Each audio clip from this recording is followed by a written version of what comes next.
Isang magandang umaga po muli sa inyo. Welcome back to Daily Walking with Jesus to Eternity. Ating pong tunghayan ang salita ng Diyos na patuloy nating binibigyan diin sa ating buhay. Ang salita ng Diyos na siyang humuhubog sa atin, ang salita ng Diyos na tanglaw natin sa ating paglakad bilang isang mananampalataya. Ito po ay matatagpuan sa Efeso 4:4 hanggang 6. Ganito po ang nakasulat sa salita ng Diyos. May iisang katawan at iisang espiritu, kung paanong may iisang pag-asa na para doon kayo'y tinawag ng Diyos. May iisang Panginoon, iisang pananampalataya, at iisang bautismo. Iisang Diyos at Ama nating lahat. Siya ay higit sa lahat, kumikilos sa lahat at nananatili sa lahat. Pagpalain ang pagkakabasa ng salita ng Diyos. The power of the one. Kapag minsan at naiisip natin, yung pag-iisa ay para bang nagpapakita ng kahinaan.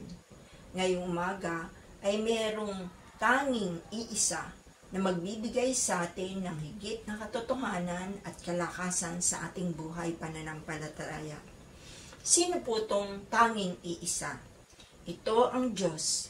Siya lamang ang nag-iisang Diyos. At siya lamang ang magbibigay sa atin ng lahat ng ating mga pangangailangan. Pag-usapan po natin ang dawan na nabanggit sa mga talatang at ito po ay ating tingnan at maging bahagi ng ating buhay. Una po ay sinabi, may iisang katawan. There is just one body. Ano po yung binabanggit? This is the body of Christ. Ang bawat isa na kumilala kay Kristo ay kabahagi ng iisang katawang yan. Ang katawan ni Kristo. At ang tinutukoy din pong katawang ni Kristo ito ay yung Universal Church. Yung pangkalahatang iglesia. Ito po ay walang tinutukoy na denominasyon, walang tinutukoy na simbahan, kundi ang sino mang kumilala at nanalig kay Kristo ay kabahagi ng iisang katawang iyan. Pangalawa po ay binanggit ang iisang espiritu. Ang iisang espiritu ito ay ang espiritu ng Diyos na ipinagkaloob sa bawat isang kumilala bilang tatak ng pagkakahirang sa Kanya. Ang iisang espiritong ito ang espiritu na noon pa man ay kumikilos na sa daigdig na ito. Ang espiritong iyan ang ipinagkaloob sa atin nung unang likhain niya si Adan, kaya nga po siya ay nagkaroon ng buhay. At ito rin ang espiritong pinagkaloob ng Diyos sa bawat isang nanampalataya.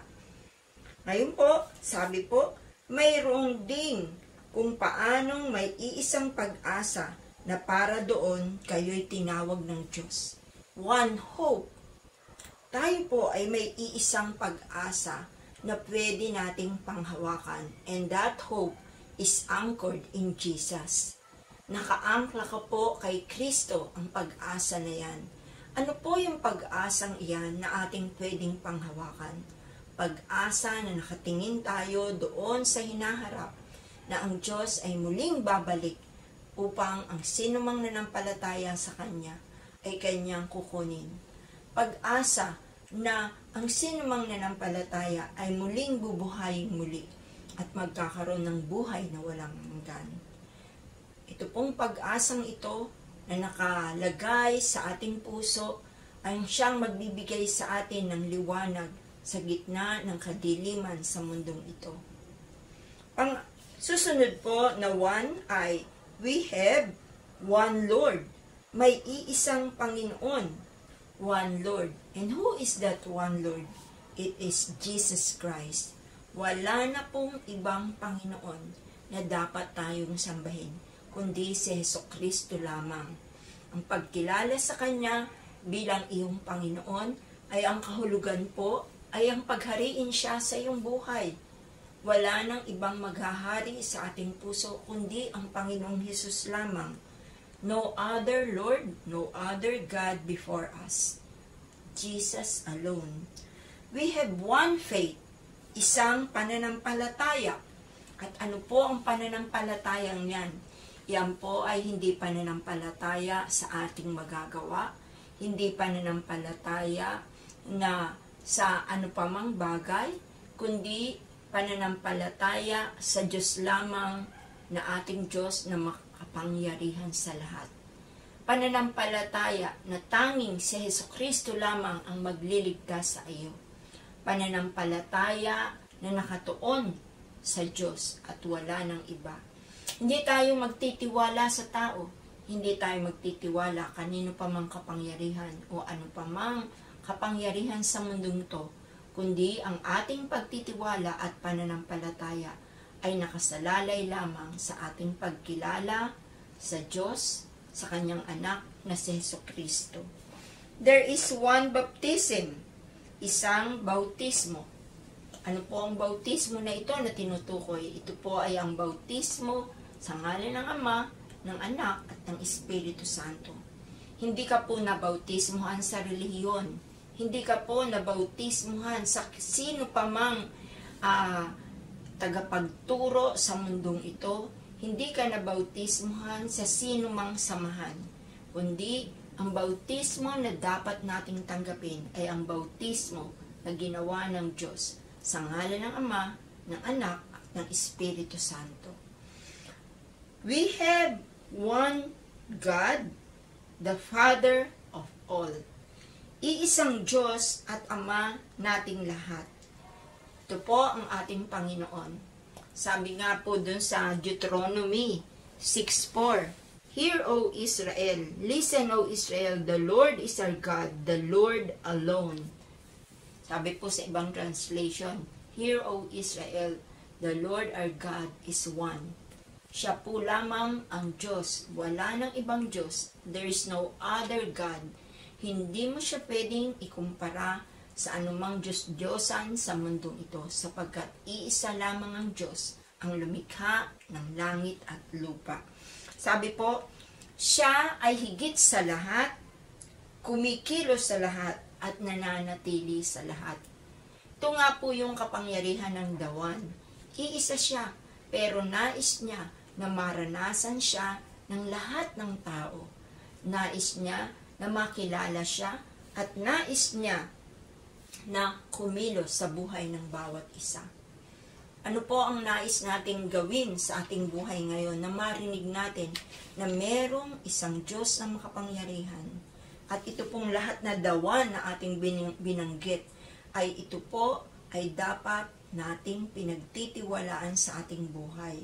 Ito po ang siyang kumikilos sa atin simula ng ating kilalanin ang Panginoong Hesus na ating Diyos at tagapagligtas.